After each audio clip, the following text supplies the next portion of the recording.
चलो, good evening all of you. Share कर दो फटाफट। शेयर कीजिए।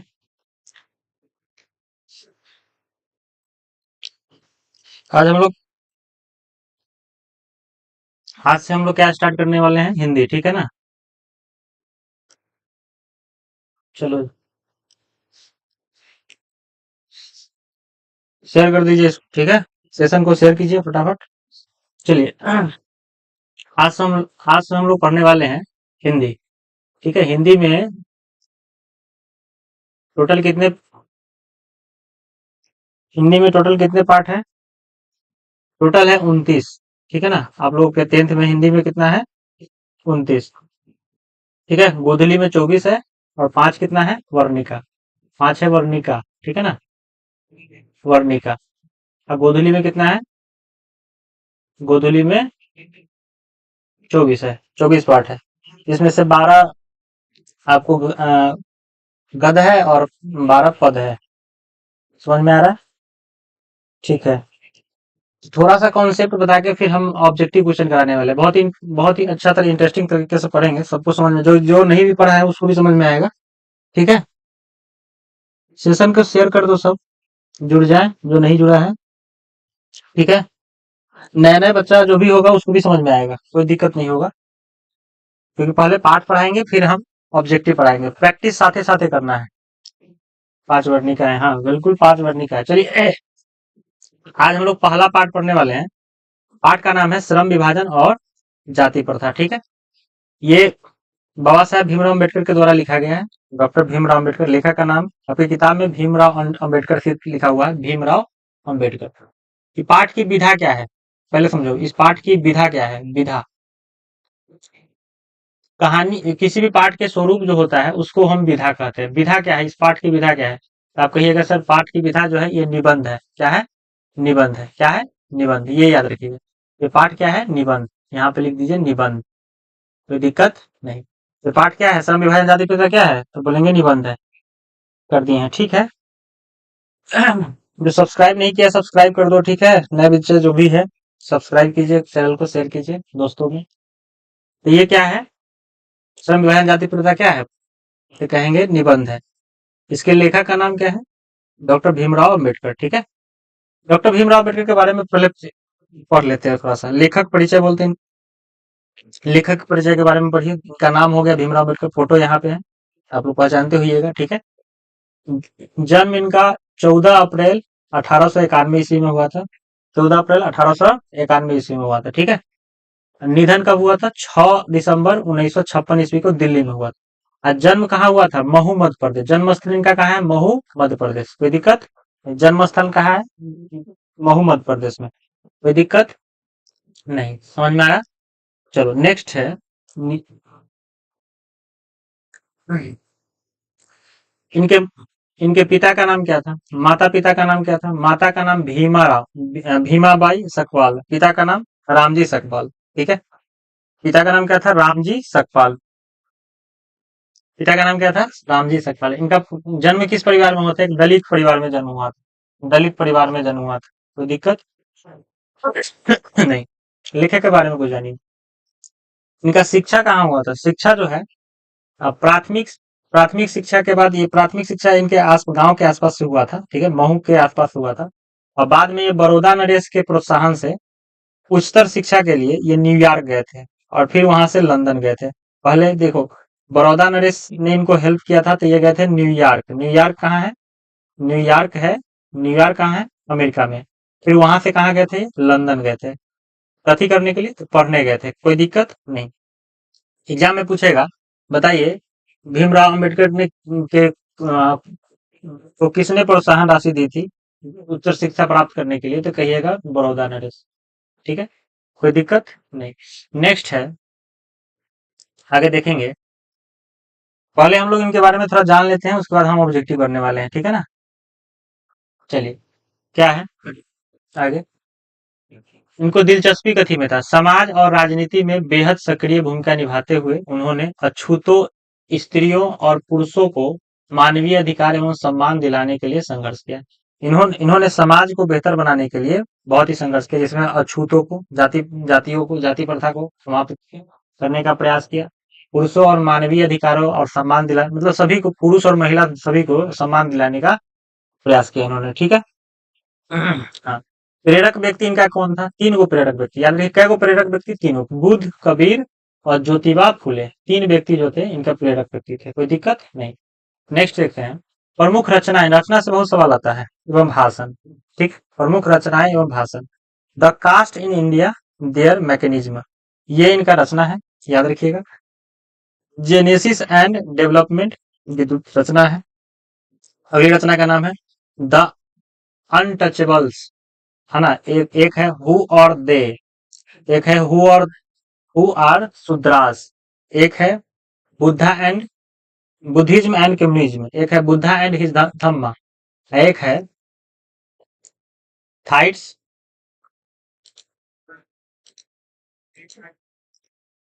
देखिएगा क्या है, थाइट्स थाइट्स इन लिंग्विस्टिक स्टेटस, एक है the rise and fall of the women, Hindu women. ठीक है। और एक भाषा इनका बहुत प्रसिद्ध है, एनिहिलेशन ऑफ कास्ट। ये जो निबंध लिया गया है, एनिहिलेशन ऑफ कास्ट से ही लिया गया है। कहां से लिया गया है? Annihilation of caste, annihilation of caste से ही ये लिया गया है, मतलब संकलित है। ये कहां संकलित है? एनिहिलेशन ऑफ कास्ट से संकलित। कोई दिक्कत? समझ में आया? समझ में आया सबको? चलो, चलो समझ में आया। चलो सेशन को शेयर करो फटाफट। अब हम लोग ऑब्जेक्टिव देखने वाले हैं, ठीक है ना? कोई दिक्कत नहीं। चलो ऑब्जेक्टिव देखने वाले हैं, आ जाइए। उसको देख लिए, अब हम लोग ऑब्जेक्टिव देखेंगे, ठीक है। आइए फर्स्ट क्वेश्चन की ओर चलते हैं। पहला सवाल आपका क्या है? पहला सवाल है, ध्यान दीजिए। पहला सवाल क्या है? पहला सवाल है, श्रम विभाजन और जाति प्रथा गद्य की कौन सी विधा है? बताइए। श्रम विभाजन, जाति प्रथा और गद्य की कौन सी विधा है? बताओ। कहानी है, निबंध है, शब्द चित्र है या डायरी? कौन सी विधा है? अभी जस्ट देखे थे। ये क्या है? एक निबंध है। क्या है? निबंध है। ठीक है। दूसरा सवाल, श्रम विभाजन और जाति प्रथा के लेखक कौन है? बताओ। श्रम विभाजन जाति प्रथा के लेखक कौन है? रामविलास शर्मा, उसके बाद भीमराव अम्बेडकर, गुणाकर मूल्य, महात्मा गांधी। बताओ फटाफट। दूसरा का क्या होगा? भीमराव अम्बेडकर। ठीक है, बी हो जाएगा। अगला सवाल है, भीमराव अम्बेडकर का जन्म कब हुआ था? बताओ जन्म कब हुआ था? 15 अप्रैल 1819, 14 अप्रैल 1891, 18 फरवरी 1918 और 14 जनवरी 1919। क्या होगा? तीसरा का क्या होगा? तीसरा का होगा 14 अप्रैल 1891 ईस्वी में। ठीक है। अगला सवाल है, फटाफट देखिए सवाल, एकदम सब बनेगा, अगर ध्यान दीजिएगा सब बनेगा। डॉक्टर भीमराव अंबेडकर का जन्म किस राज्य में हुआ था? मतलब हुआ था, उत्तर प्रदेश में हुआ था, मध्य प्रदेश में हुआ था, हिमाचल प्रदेश या बिहार में हुआ था?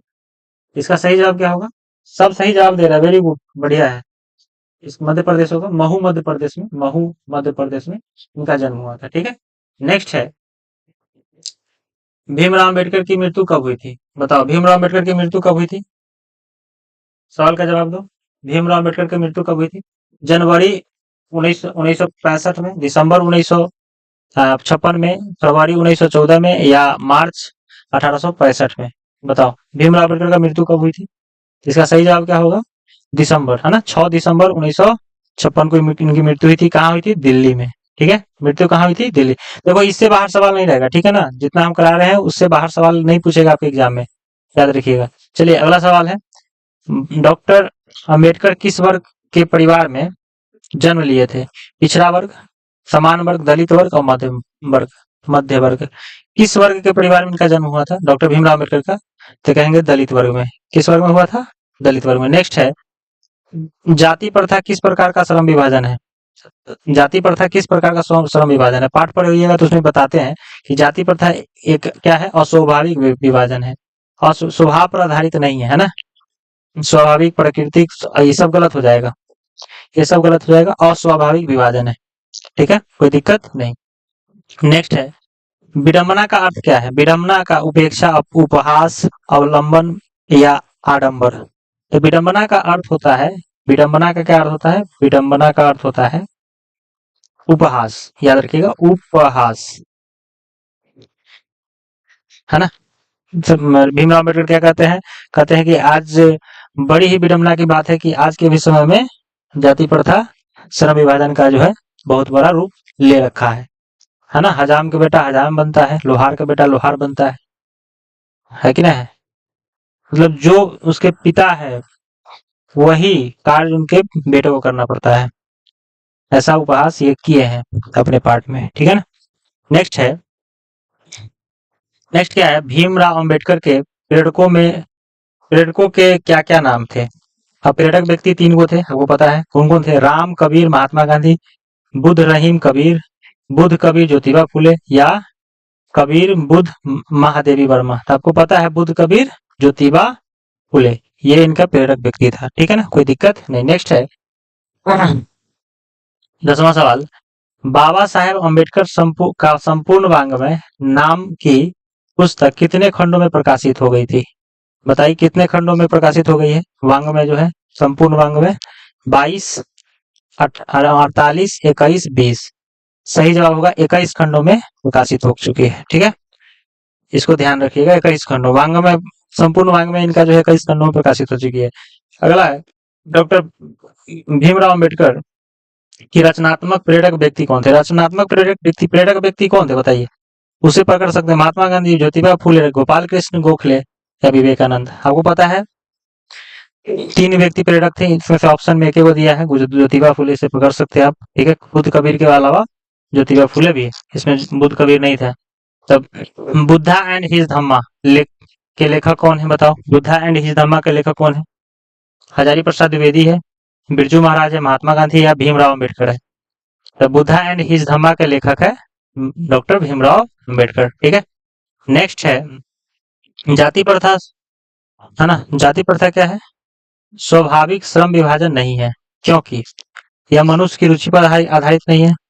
कहता है कि जाति प्रथा स्वाभाविक श्रम विभाजन नहीं है क्योंकि यह मनुष्य की रुचि पर आधारित नहीं है। दूसरा है यह पैतृक पेशा से संबंधित नहीं है, नहीं है, पैतृक पेशा से संबंधित तो है, ठीक है, पर इसमें मनुष्य सहजता से रोजगार युक्त हो जाता है।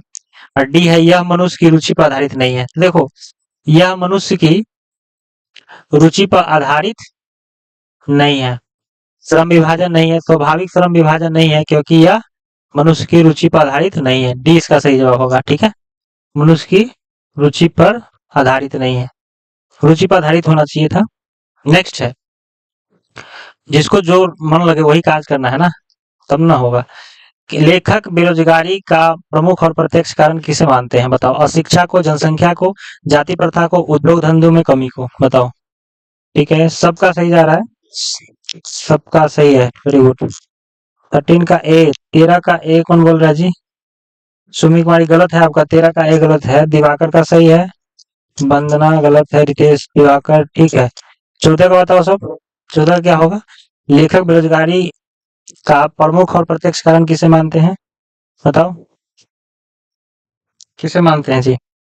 14 का सी, जाति प्रथा को, वेरी गुड, है ना। संजना, आर्यन, संध्या, ये सबका सही है। आयुष, ठीक है, ठीक है, सबका सही है, सी होगा, ठीक है। नेक्स्ट है 15 का बताओ, 15 का क्या होगा? भीमराव अंबेडकर का जन्म कहाँ हुआ था, है ना। प्रकृति का भी सही है, चलिए सुमी का, सुकृति का, सबका सही है।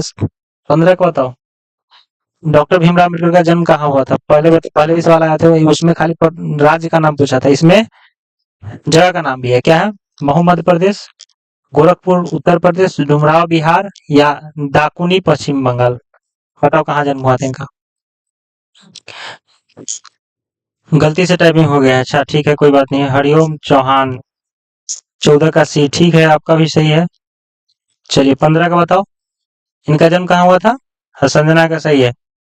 प्रकृति, आर्यन, आर्यन आपका गलत है, बी नहीं होगा, ए होगा, ठीक है। महू मध्य प्रदेश में हुआ था, कब हुआ था बताओ? डॉक्टर भीमराव अम्बेडकर का जन्म कब हुआ था, है ना? 14 अप्रैल, क्या बोलेंगे, 14 अप्रैल, है ना, 1891 ईस्वी को। कोई दिक्कत नहीं। इनके पिता का नाम बता, 15 का बी, हरिओम आपका गलत है जी।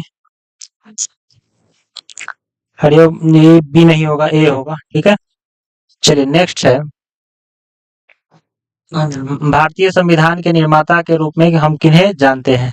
बताओ। महात्मा गांधी को, भीमराव अम्बेडकर को, जवाहरलाल नेहरू को और सुभाष चंद्र बोस को। तो मोहम्मद प्रदेश प्रकृति सही है, दिवाकर सबका सही है। चलो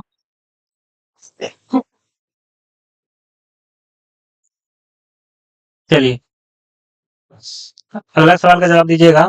भारतीय संविधान के निर्माता के रूप में हम किसे जानते हैं? महात्मा गांधी, भीमराव अम्बेडकर, सी है जवाहरलाल नेहरू और डी है सुभाष चंद्र बोस। बताओ, बताइए जी,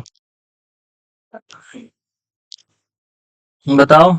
16 का बी, 16 का बीच। चलिए आर्यन का सबसे पहले आया, सही है। आयुष बी, संजना का भी सही है, रितेश का भी सही है, आर्यन, हरिओम सबका सही है, सबका सही है। संध्या, अजीत सबका सही है जी। चलिए अच्छा है। भीमराव अम्बेडकर को ही संविधान का निर्माता माना जाता है। ठीक है, दिवाकर, सुमी सबका सही है। चलिए आगे आते हैं।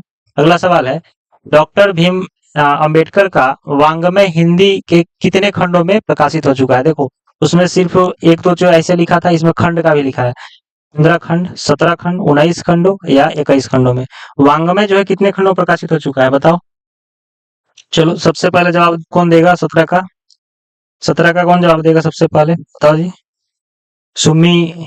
16 का भी सबका सही है, 16 वाला सबका सही है लगभग, है ना। चलिए 17 का जवाब दीजिए। डॉक्टर अंबेडकर का वांग्मय हिंदी के कितने खंडों में प्रकाशित हो चुकी है? 15 खंडों में, 17 खंडों में, 19 खंडों में या 21 खंडों में? बताओ कितने खंडों में प्रकाशित हो चुकी है? 17 का D. Very good, very good. Ayush, प्रकृति, अजीत सबका सही है, सुकृति सबका सही है, धीरज, रितेश, वंदना सबका सही है जी। चलो सबका सही है। डी 21 खंडों में प्रकाशित हो चुका है अभी तक। चलिए नेक्स्ट है, आधुनिक सभ्य समाज कार्य कुशलता के लिए किसे आवश्यक मानता है? श्रम विभाजन का, धन विभाजन का, जन विभाजन का या जाति विभाजन का? बता, आधुनिक सभ्य समाज के लिए किसका विभाजन होना चाहिए? श्रम विभाजन या जाति विभाजन या धन विभाजन, जन विभाजन? जवाब दीजिए फटाफट, जवाब दीजिए। 18 का क्या होगा? आधुनिक सभ्य समाज कार्य कुशलता के लिए किसे आवश्यक मानते हैं? बताओ किसे आवश्यक मानते हैं? 18 का क्या होगा? सबसे पहले आंसर को 18 का ए। चलो आर्यन ए आया, आयुष ए, दिवाकर, आर्यन, रितेश। चलो 18 का ए। ओके, हरिओम। सर संस्कृत का टाइम, संस्कृत बाबू मेरे पास अभी अभी हम हिंदी करा रहे हैं और हरिओम जी, ठीक है, इसके बाद संस्कृत लाएंगे हम। मेरे पास ऑफलाइन बैच ज्यादा है जिसके कारण टाइम नहीं बच पाता है। समय मिलेगा तो हम दिन में कराएंगे, ठीक है। दिन में तो वर्धित क्लास रहता है। चलिए 18 का ए, अजीत का ए है, सुकृति सबका सही है, श्रम विभाजन का, वेरी गुड, सबका ए, वेरी गुड। चलिए ऐसे ही पढ़ते रहिए। अगला सवाल है, डॉक्टर भीमराव अम्बेडकर के पिता का क्या नाम था? बताओ, पिता का नाम पूछा गया है, बताइए पिता का क्या नाम था? डॉक्टर भीमराव अम्बेडकर के पिता का क्या नाम था? रामदेव सकपाल, बी है रामजी सकपाल, सी है राम किशनी सकपाल और डी है राधे राम सकपाल। बताओ इनके पिता का क्या नाम था? 18 का सबका सही है, वेरी गुड, सबका सही है। 19 का जवाब दीजिए। इनके पिता का क्या नाम था? इनके पिता का क्या नाम था बताइए। डॉक्टर भीमराव अम्बेडकर के पिता का नाम क्या था? रामदेव सकपाल, रामजी सकपाल, सी है राम किशुन सकपाल और डी है राधे राम सकपाल। ऑप्शन सहित मिलेगा एग्जाम में, ऑप्शन भी मैच करेगा, ठीक है ना, क्योंकि ये जो सब के सब निकाला गया है क्वेश्चन बैंक वगैरह से निकाला गया है, ठीक है ना। चलिए 19 का सबसे पहले किसका आया? सबसे पहले हम देखेंगे, है ना, प्रकृति का आया, ठीक है, सुमी का, उसके बाद आर्यन का, संध्या, सुकृति, आयुष, संजना, धीरज, संध्या, हरिओम, दिवाकर, ठीक है, रितेश, ठीक है, वंदना सबका सही है। रामजी सकपाल, है ना, अभी तक आए थे ना, रामजी सकपाल इनके पिताजी का नाम था। माता का नाम आ जाइए, अब माता का नाम पूछा गया, डॉक्टर भीमराव अम्बेडकर के माता का क्या नाम था? बताओ। रानी बाई, कुंती बाई, शीलाबाई या भीमाबाई? इनके माता का क्या नाम था? बताओ। सबसे पहले किसका जवाब आता है? सुकृति सही है, रामजी सकपाल उनके पिता का नाम था। माता का नाम बताइए अब। और माता का नाम बताओ। इनके माता का क्या नाम था? डॉक्टर भीमराव अम्बेडकर के माता का क्या नाम था जी? इनकी माता का क्या नाम था? 20 का D, Bhimabai. Okay. D D D D. सबसे पहले आर्यन का आया दिवाकर, फिर आयुष, आर्यन, संजना, अजीत ए। अजीत जी आप थोड़ा सा ध्यान दीजिए, ठीक है, आपका गलत है। और इसके बाद संध्या, सुमी, है ना, प्रकृति, रितेश, दिवाकर, सबका सही है। डी डी सही होगा, भीमाबाई इनका नाम था। इन्हीं के नाम पर इनका नाम पड़ा भीमराव, ठीक है ना। इनके माँ का नाम पर ही इनका नाम है, ठीक है। भीमाबाई के पुत्र का नाम भीमराव अंबेडकर, ठीक है। नेक्स्ट है, नेक्स्ट क्या है? The caste in India where mechanism किसकी रचना है? देखो रचना पूछा गया तो आप तो जो पाठ पढ़ रहे हैं उसी के रचना हुआ ना, एक नॉर्मल बात है। ऑप्शन देख लीजिए, भीमराव अंबेडकर, उसके बाद राम मनोहर लोहिया की, महात्मा गांधी की, जवाहरलाल नेहरू की। अब इसमें ऐसे किसकी रचना है बताओ? 21 नंबर सवाल का आंसर एकदम आसान है, इसमें कोई कहने की बात है, सबका सही है। अजीत, धीरज, सुकृति, लगभग सबका सही है, 20 का सबका सही है, ठीक है ना। 21 नंबर सवाल का जवाब दीजिए सभी आदमी। तो जो चैनल सब्सक्राइब नहीं किया सब्सक्राइब करो जल्दी, ठीक है। और शेयर करो अपने मित्रों में, अगर अगर आपके आसपास कोई मित्र है, ठीक है, शेयर कर दीजिए। डेली प्रैक्टिस हमारे साथ बैठ के कर सकता है, उसको फायदा मिलेगा, कहीं ना कहीं बहुत फायदा मिलेगा, ठीक है जी। चलिए, थोड़ा आप लोग हेल्प कीजिएगा तो बहुत अच्छी बात रहेगी। चलिए जवाब दीजिए। The caste mechanism, the caste in India where mechanism किसकी रचना है बताइए? 21 का ए हरिओम, सबका सही है। धीरज बंदना, इसमें तो कोई गलत करेगा ही नहीं, अगर गलती करेगा तो मतलब हम कहेंगे कि वो आप इलाज करवाइए अपना, ठीक है, क्योंकि पढ़ रहे हैं भीमराव अम्बेडकर के बारे में तो वही नहीं करेंगे, ठीक है ना। चलिए, ये तो मिक्स है नहीं कि आपको कंफ्यूजन होगा। जाति प्रथा भारत में क्यों एक प्रमुख कारण बनी हुई है बताइएगा? क्यों एक प्रमुख कारण बनी, मतलब किसकी जाति प्रथा भारत में किसका प्रमुख कारण बना हुआ, ये सवाल होगा। उत्पीड़न का, बेरोजगारी का, अमीरी का, गरीबी का? जाति प्रथा के कारण क्या बना हुआ है भारत में बताइएगा? बताओ जल्दी, बताओ, एकदम आसान सवाल है, एकदम आसान सवाल है जी।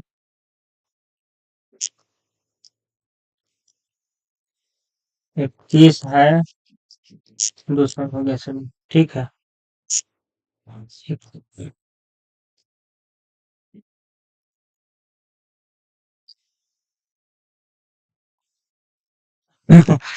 थोड़ा हमारे पास जो है ना, आप लोगों का कमेंट थोड़ा लेट से पहुंच पाता है। बच्चा को बोल रहा है कि सर 2 साल हो गया हमको कहा हुआ। हाँ ठीक है, थोड़ा सा नेटवर्क प्रॉब्लम है बाबू, मेरे यहाँ थोड़ा सा आपका जो कमेंट होता है थोड़ा मेरे पास 10 सेकंड लेट से पहुंचता है, इसलिए थोड़ा सा टाइमिंग मैच नहीं कर पाता है, इसलिए थोड़ा आप लोग घबराइएगा नहीं, ठीक है, कोई दिक्कत नहीं। चलिए, थोड़ा प्रॉब्लम है, वाईफाई नहीं है यहाँ पे, मोबाइल कनेक्शन करके कराना पड़ता है। बेरोजगारी का, जाति प्रथा जो है बेरोजगारी का एक मुख्य कारण बना हुआ है, ठीक है ना। जाति प्रथा होगा तो इंसान का, मान लीजिए लोहार का बेटा का काम नहीं मन लगेगा लोहारी में, तो क्या करेगा, भूखे मरेगा ना। अगर उसको पढ़ना है तो पढ़ नहीं सकता, पहले यही था, अभी के डेट में तो बदल चुका है बात। चलिए आ क्या है, बाबा साहेब मतलब भीमराव अम्बेडकर, भीमराव अम्बेडकर का उपनाम क्या है? बाबा साहेब। बाबा साहेब अम्बेडकर जो है का विख्यात भाषण इनमें से कौन सा है? बहुत विख्यात भाषण है उनका, क्या है बताइए? भारत भक्त ऑफ कास्ट, नकेन इन त्रिपदे होगा, एनिहिलेशन ऑफ कास्ट, या इनमें से कोई नहीं? तो एकदम आसान है, एनिहिलेशन ऑफ कास्ट इनका जो है बहुत ही फेमस है। 23 का सी, 23 का सी। आपका कमेंट थोड़ा लेट से पहुंचता है मेरे पास, नेटवर्क के कारण, ठीक है, मेरे यहाँ थोड़ा नेटवर्क का प्रॉब्लम है बाबू। चलिए, 23 का सी, वेरी गुड, सबका सही है। दिवाकर, संध्या, संजीत, जाति पाति हम लेकर चलते हैं सर जी, जाति हम नहीं लेकर चलते हैं सर जी, वेरी गुड, वेरी गुड, नहीं चलना चाहिए बाबू। चलिए, आयुष सी है, ठीक है। संध्या का वेरी गुड, सबका सही है। प्रकृति, संजना, रितेश, धीरज, सुकृति, हरिओम, वेरी गुड। चलिए अजीत, सबका सही है। 24 नंबर सवाल आ जाइए। भीमराव अम्बेडकर ने निम्न में से किसकी रचना की है? भीमराव अम्बेडकर निम्न में से किसकी रचना? बहादुर की नाखून क्यों बढ़ते हैं, या जाति प्रथा और श्रम विभाजन की, भारत से हम क्या सीखे? ऐसा भी सवाल एग्जाम में पूछता है, ठीक है, पूछ देगा भीमराव अम्बेडकर निम्न में से किसकी रचना पूछिए की है, तो आप ऐसा सवाल पूछेगा तो आपको पता होना चाहिए कि किसकी रचना की है। बहादुर की है, बताओ, बहादुर की है, नाखून क्यों बढ़ते हैं की है, जाति प्रथा और श्रम विभाजन की है। अभी तो आप पढ़ रहे हैं, लेकिन अगर मान लीजिए अगर मिसलेनियस में ऐसा पूछ दे तो आप थोड़ा सा अगर ध्यान देकर नहीं पढ़ते तो अटक जाइएगा। तो इस तरह के सवाल आते हैं, इसलिए हमने जोड़ा है ना। 24 का क्या होगा? 24 का सी, वेरी गुड।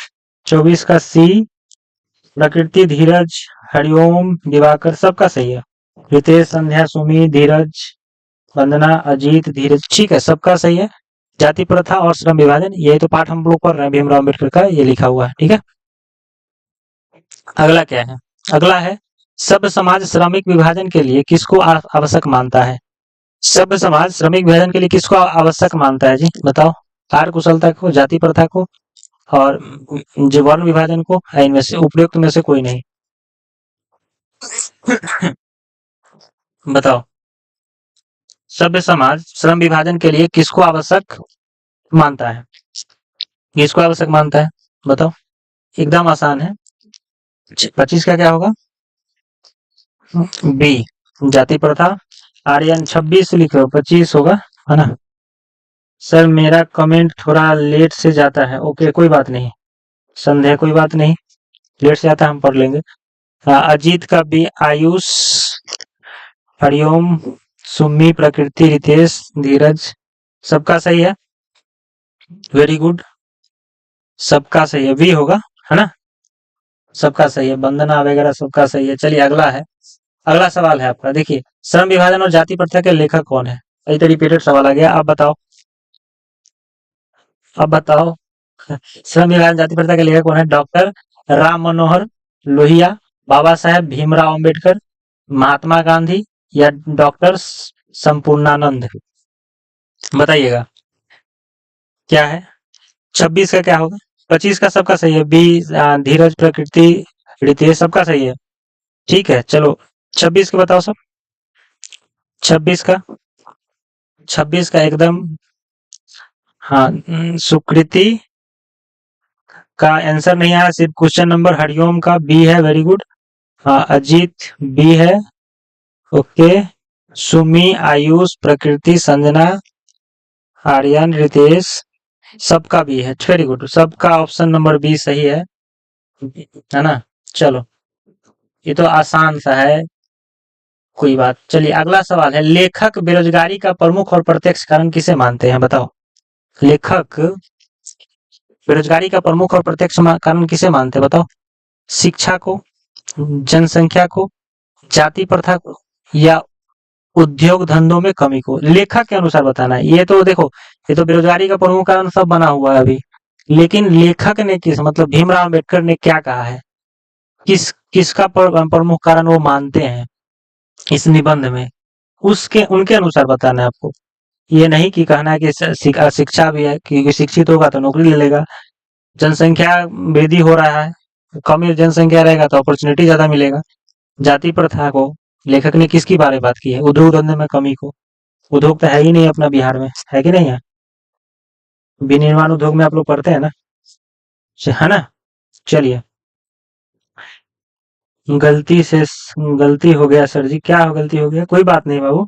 अजीत, कोई बात नहीं, विशाल, गलती इंसाने से होता है, हमसे भी गलती होता है, आपसे क्या हो, कोई बात नहीं। लेखक बेरोजगारी और बेरोजगारी का प्रमुख और प्रत्यक्ष कारण किसे मानते हैं, बताइए।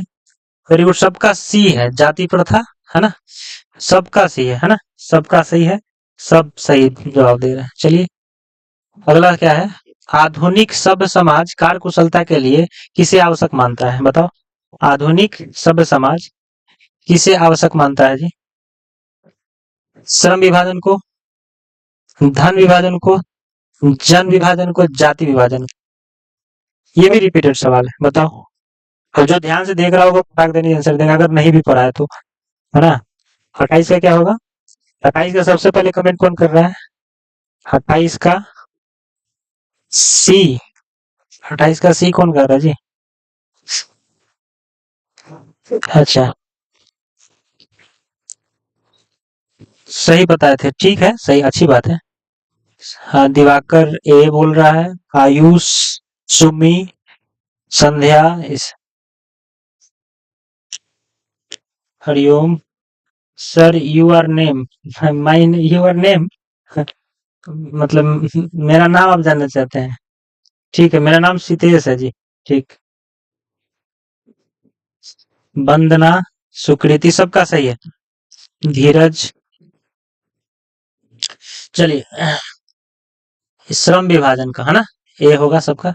मेरा नाम कोई जानना चाहता है? मेरा नाम सितेश कुमार हुआ, ठीक है ना। चलो, समझ में आ गया। नेक्स्ट देखते हैं। नेक्स्ट क्या है? भारतीय संविधान का निर्माता के रूप में हम किन्हें जानते हैं, बताओ?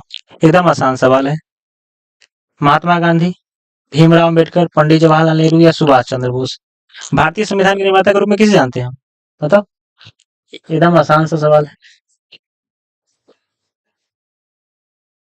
भारतीय संविधान के निर्माता के रूप में हम किसे जानते हैं? यस सर, आर्यन 19 का बी, वेरी गुड। आर्यन का सबसे पहले आया। ओके, ये सुमी का भी वेरी गुड, सबका सही है। आयुष, प्रकृति, रितेश, धीरज, आर्यन, संजना, अजीत, सुमी, चलिए संध्या, सबका सही है। तो ये हो जाएगा बी, ठीक है। ये भी रिपीटेड सवाल था, लास्ट में हमने 2-3 सवाल रिपीटेड डाला है, ठीक है, जो ध्यान दिया होगा। आधुनिक मनु किसे आधुनिक काल में मनु किसे कहा जाता है? महर्षि मनु आप जानते हैं ना, बहुत ही विद्वान व्यक्ति थे, है ना। तो ये उनका ही नाम दिया गया है, किन किन्हें दिया गया है? डॉक्टर राजेंद्र प्रसाद को, महात्मा गांधी, महात्मा लिखा हुआ महात्मा होगा, टाइपिंग मिस्टेक हो जाता है, महात्मा गांधी, बी में है महात्मा गांधी, ठीक है। ऑप्शन बी है महात्मा गांधी। सी है सच्चिदानंद सिन्हा को, या डी है भीमराव अम्बेडकर को? डॉक्टर भीमराव अम्बेडकर को, बताओ किसे माना जाता है? आधुनिक मनु कहा गया है, किसे कहा गया है? इसका डी। हाँ ठीक है जी। हरिओम, आर्यन, आर्यन गलत है आपका, हरिओम का सही है। संजना, आयुष, धीरज, संध्या, सबका सही। चलो ठीक है, पाठ जो पढ़ रहे हैं उन्हीं को ना कहा गया होगा, ठीक है ना।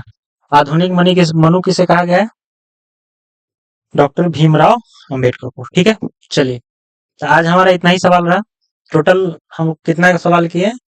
पहले हम लोग पहले कॉन्सेप्ट देखे, है ना। जो बच्चा लास्ट में जुड़ा है, पहले जाके देख लीजिएगा, हमने पहले नोट्स थोड़ा दिखाया है, नोट्स को समझाया, ठीक है। और उसके बाद हम क्या किए? ऑब्जेक्टिव देखे हैं, ठीक है। तो इसी प्रकार हम लोग पढ़ेंगे कि हम लोग को पहले समझ में आए, और जितना ऑब्जेक्टिव क्वेश्चन हो सकता है हम लेके आएंगे पीवीआई। ये टोटल सवाल जो था 30 था, 30 क्वेश्चन। इससे बाहर सवाल अब एग्जाम में नहीं आएगा, ठीक है ना। आप एनुअल एग्जाम दीजिए, मंथली दीजिए, मंथली दीजिए, मंथली एग्जाम दीजिए, या एनुअल दीजिए, या एनुअल दीजिए, ठीक है। कोई भी एग्जाम दीजिएगा, इसमें इससे बाहर सवाल नहीं आने वाला, इतना ही सवाल पूछेगा, ठीक है जी। ओके, टोटल, यस सर, कम से कम 50 ऑब्जेक्टिव कराया सर जी। आप देखिए, 50 ऑब्जेक्टिव बनेगा तब ना बाबू। तो हिंदी में ज्यादा नहीं बनता है, ठीक है ना। हिंदी में जो है एक चैप्टर से आपको कहानी से बहुत बनता है, कहानी से आपको 40-50 बन जाएगा।